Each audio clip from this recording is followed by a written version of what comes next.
गंगा सिर्फ एक नदी नहीं है, करोड़ों लोगों की आस्था है।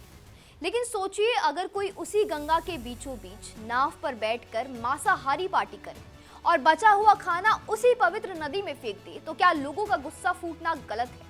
और अब इसी मामले में इलाहाबाद हाई कोर्ट का बड़ा फैसला सामने आ चुका है, जिसने पूरे देश में बहस छेड़ दी है।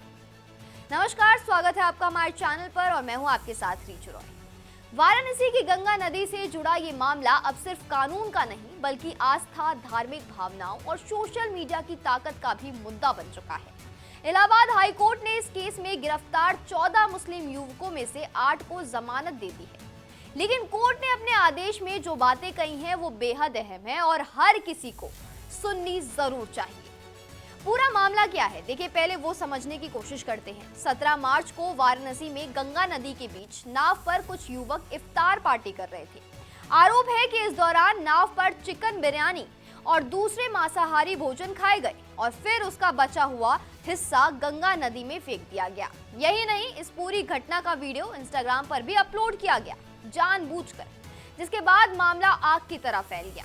भारतीय जनता युवक मोर्चा के जिला अध्यक्ष रजत जायसवाल ने शिकायत दर्ज कराई। शिकायत में कहा कि गंगा जैसी पवित्र नदी में इस तरह मांसाहारी भोजन करना और उसका कचरा नदी में फेंकना करोड़ों हिंदुओं की धार्मिक भावनाओं को ठेस पहुंचाने वाला कृत्य है।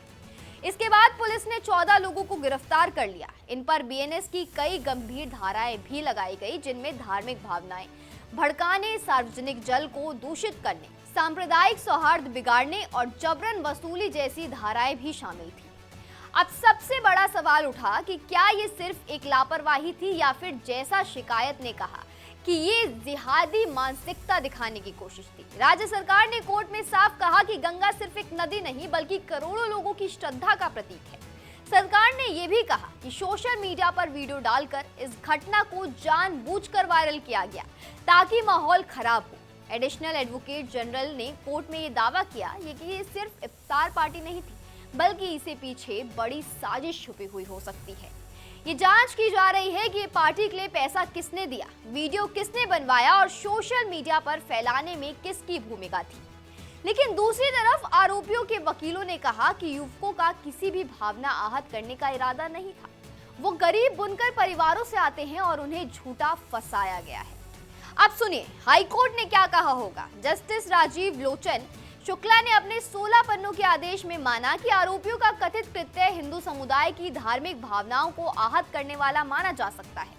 कोर्ट ने यह साफ कहा कि गंगा का महत्व सिर्फ हिंदुओं के लिए नहीं, बल्कि पूरे देश के लिए है। कोर्ट ने यह भी माना कि सोशल मीडिया आज इतनी ताकतवर चीज बन चुका है कि कोई भी वीडियो कुछ ही मिनटों में पूरे देश में तनाव फैला सकता है और अगर इसका गलत इस्तेमाल हो तो सामाजिक सौहार्द बिगड़ सकता है। लेकिन इसी के साथ कोर्ट ने एक और अहम बात कही। कोर्ट ने कहा कि जमानत पर फैसला करते समय केवल आरोपियों को नहीं, बल्कि आरोपी के व्यवहार, उसके आपराधिक इतिहास और जांच की स्थिति को भी देखना पड़ता है। कोर्ट ने पाया कि आरोपियों ने अपने हल्फनामों में माफी मांगी है, उन्होंने अपने कृत्य पर पछतावा जताया है और सबसे अहम बात, उन्होंने वीडियो में अपनी मौजूदगी से इनकार नहीं किया। कोर्ट ने कहा कि ये दिखाता है कि वो अपनी गलती को स्वीकार कर रहे हैं और इसे सिर्फ कानून बचाव के लिए इस्तेमाल नहीं कर रहे, यानी कानूनी बचाव के लिए इस्तेमाल नहीं कर रहे। अब बात उस आरोप की है कि जिसने पूरे केस को और गंभीर बना दिया था। जांच के दौरान नाविक अनिल साहनी ने दावा किया कि आरोपियों ने उसकी नाव पर जबरदस्ती कब्जा किया था और उसे धमकाया भी। लेकिन हाईकोर्ट को ये कहानी संदिग्ध लगी। कोर्ट ने पूछा, अगर इतनी बड़ी जबरदस्ती हुई थी तो नाविक ने तुरंत शिकायत क्यों नहीं की? एफआईआर दर्ज होने के काफी समय बाद यह आरोप सामने क्यों आया? अब कोर्ट ने साफ कहा है कि जबरन वसूली वाले आरोपों में देरी और विरोधाभास नजर आता है, इसलिए इस पहलू पर संदेह है। यही वजह रही कि कोर्ट ने कहा जांच जारी रह सकती है, लेकिन आरोपियों को अनिश्चित समय तक जेल में रखना जरूरी नहीं है। और फिर 8 आरोपियों को जमानत दे दी गई। लेकिन इस फैसले के बाद सोशल मीडिया पर 2 तरह की प्रतिक्रियाएं सामने आने लगी। एक पक्ष कह रहा है कि अगर किसी ने गंगा जैसी पवित्र नदी का अपमान किया तो उसके खिलाफ सख्त कार्रवाई होनी चाहिए। लोग सवाल उठा रहे हैं कि क्या धार्मिक भावनाओं को ठेस पहुंचाने वालों को इतनी आसानी से राहत मिलनी चाहिए। वहीं दूसरा पक्ष कह रहा है कि कानून भावनाओं से नहीं, सबूतों और प्रक्रिया से चलता है। अगर आरोपी जांच में सहयोग कर रहे हैं, उनका कोई आपराधिक इतिहास नहीं है और ट्रायल अभी बाकी है तो जमानत मिलना उनका कानूनी अधिकार है।